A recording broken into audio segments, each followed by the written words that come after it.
Chào anh em nhé, lại gửi tới anh em một món nướng. Đấy. Anh em toàn coi như là chỉ có mỗi ăn thôi, cái việc ăn này. Không còn có cái việc gì ngoài cái việc ăn uống.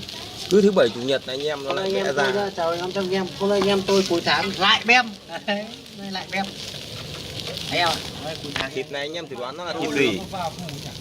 Anh em đoán nó là thịt gì?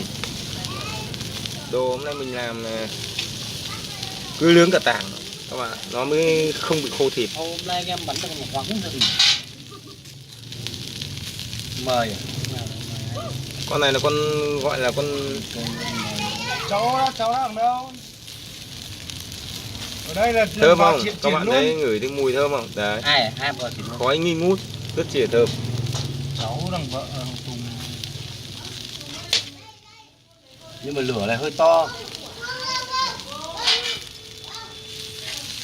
Nồi lửa lên em.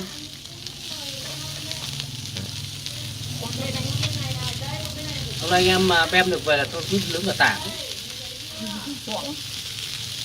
Ăn nó mới sướng cuộc đời.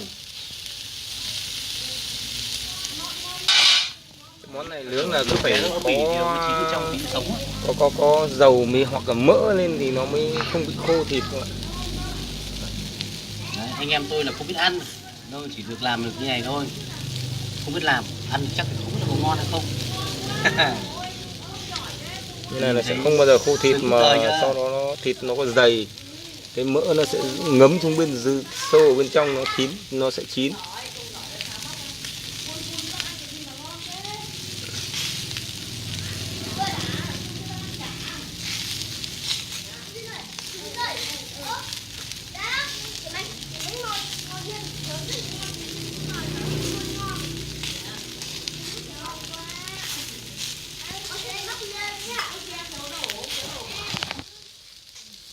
Nay anh em đi lại cứ tưởng về không, cuối cùng vẫn có đồ để ăn.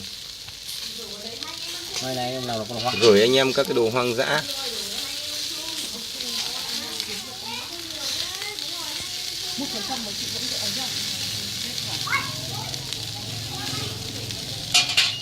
Ra là lửa nó nhiều than quá nên nó không thừa. Nhiều than quá.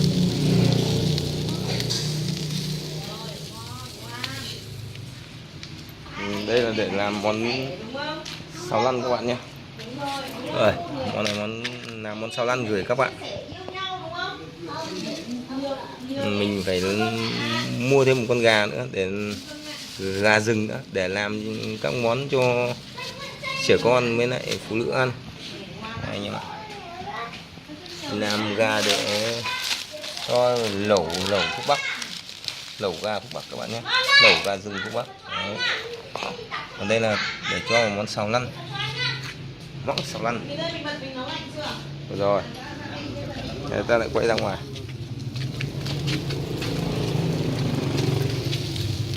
Anh cho nhiều lửa quá.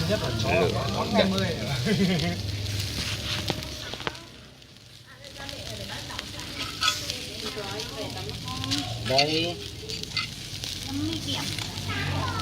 Đây là gấp ra ngoài này. Đặt cái gì đi? Thôi em tuyết cái này nhá. Đây, san bớt cái than nữa.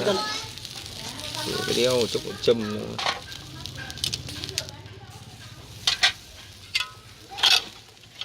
Cứ để đấy tí nữa ấy thì lấy sao đừng lấy nhiều. 17 tí nước là tôi tạt nước. Cái này than nó chỉ hai bên sườn thôi.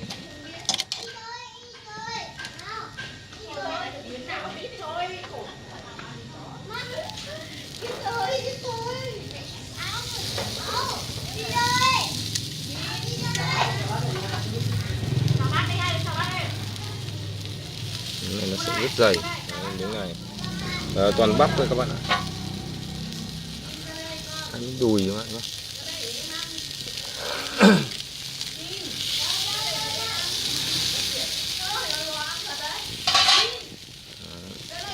Chúng ta thỉnh thoảng lại quét lên để cho nó có cái độ nóng âm mỉ, cho nó chín ở bên trong, hú vào bên trong để cho nó chín ở bên trong các bạn nhé. Lông ngựa.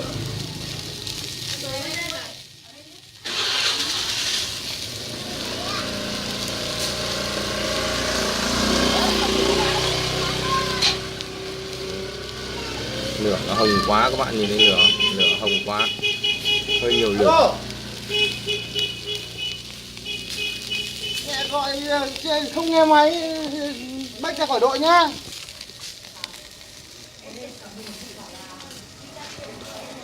Thôi nhé, mình làm gọi là đoạn này, hôm nay cũng có ít món, cho nên mình chỉ làm cái đoạn này ấy. Chốc xong xuôi mình sẽ gửi tới các bạn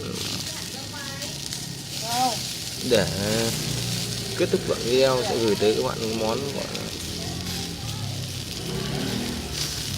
Không vào nướng, chồng không vào à? nó nướng nhé, gửi tới các bạn được ngon lành.